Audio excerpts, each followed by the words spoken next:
जय श्री राधे। आज पुनः आप सबका स्वागत करता हूँ इस कार्तिक मास में।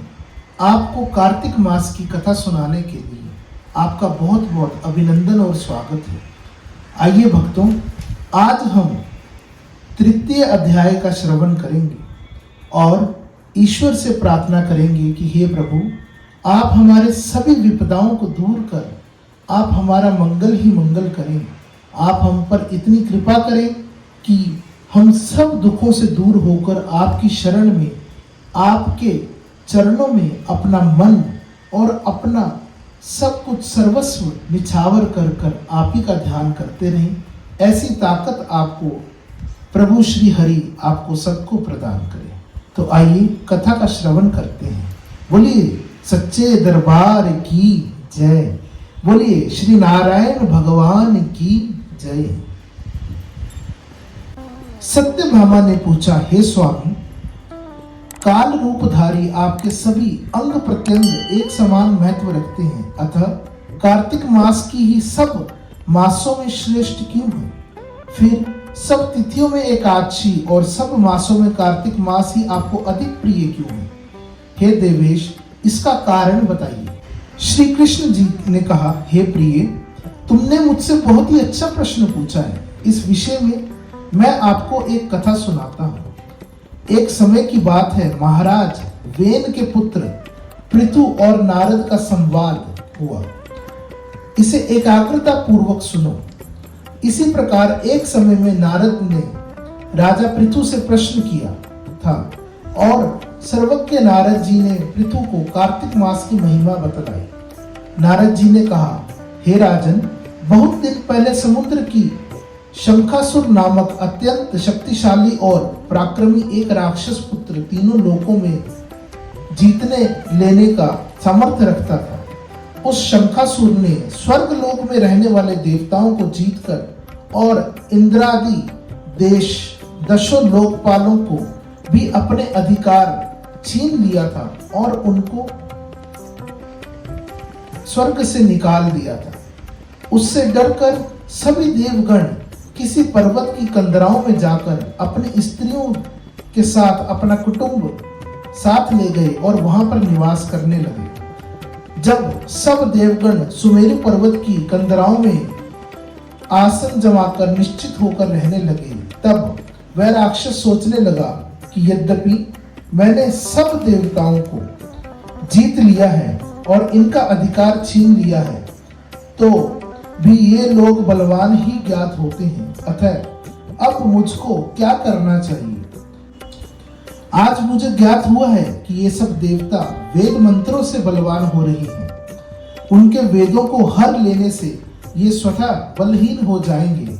नारद जी ने कहा, ऐसा मानकर शंखासुर विष्णु भगवान को सोते देख सत्य लोक से स्वयं उत्पन्न समस्त वेदों को चुरा लाया। जिस समय वह वेदों को चुरा रहा था, उसी समय बीजों के साथ यज्ञ मंत्र उससे डर से जल में छिप गए। शंखासुर ने वेद मंत्रों और बीज मंत्रों को खोजता हुआ समुद्र के भीतर घूमने लगा, किंतु वह राक्षस उन वेद मंत्रों को एक स्थान पर कहीं भी नहीं पा सका। इसी समय ब्रह्मा जी भी सब देवताओं के साथ पूजन सामग्री और उपहार लेकर वैकुंठ लोक में श्री विष्णु भगवान की शरण में पहुंचे। श्री विष्णु भगवान को प्रगाढ़ निद्रा से जगाने के लिए गाने बजाने तथा धूप गंध आदि से बारंबार उनका पूजन करने लगे। उन लोगों की इस आराधना से प्रसन्न होकर विष्णु भगवान जाग उठे। उस समय देवताओं ने हजारों सूर्य के समान श्री विष्णु भगवान को देखा। तत्पश्चात देवताओं ने विधि सामग्री द्वारा षडोपचार से विष्णु भगवान की पूजन करके पृथ्वी पर दंडवत किया। तब विष्णु भगवान ने उनसे कहा, हम आप लोगों के इस कीर्तन तथा मंगल गान से बहुत प्रसन्न हैं। आप लोग अपना अभिष्ट वर मांगे, मैं सहर्ष दूंगा। कार्तिक शुक्ल पक्ष की एकादशी प्रयत्न प्रातः काल में जो सज्जन आप लोगों के समान कीर्तन और मंगल करेंगे, वे हमारे अति प्रिय होंगे और शरीर त्याग करने के बाद वैकुंठ में वास करेंगे। यह जो अर्ध, आचमन और जल आदि सामग्री आप लोग हमारे लिए लाए हैं, वे सब अनंत गुणों वाली होकर आप लोगों को आनंदित करेगी। जो शंखनासुर सब वेदों को चुरा ले गया है, वे सब समुद्र में हैं। मैं उस सागर के दृष्ट पुत्र को मारकर ले आता हूँ। आज से मंत्र, बीज और यज्ञों के साथ चारों वेद प्रतिवर्ष कार्तिक मास में जल में विश्राम किया करेंगे।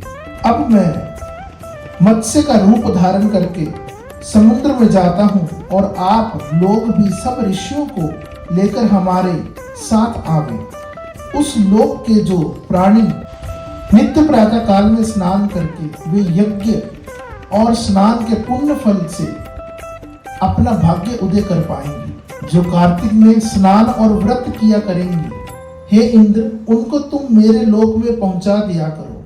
हे देवेंद्र, मेरी आज्ञा से उन प्राणियों को सब आपत्तियों से बचाते रहना। हे वरुण, तुम उन्हें पुत्र पौत्र आदि संतान देते रहना। हे धनाधिपति कुबेर, मेरी आज्ञा अनुसार तुम उनका धन धान्य बढ़ाते रहना, क्योंकि इस प्रकार का आचरण करने वाले प्राणी हमारा रूप धारण करके जीवन मुक्त हो जाया करते हैं। जन्म से लेकर मरण पर्यंत विधि पूर्वक जिसने यह उत्तम व्रत लिया है, वह आप लोगों का भी पूजनीय है। आप लोगों ने मुझे कार्तिक शुक्ल एकादशी तिथि को जगाया है, इसी से यह एकादशी मान्य है और हमको बड़ी प्रिय है। हे देवता लोगों, ये दोनों व्रत विधि पूर्वक करने से प्राणी मेरे समीप पहुंच जाता है। इस प्रकार का ना कोई तीर्थ है, ना कोई व्रत है और ना कोई यज्ञ। बोलिए सच्चे दरबार की जय, श्री नारायण भगवान की जय।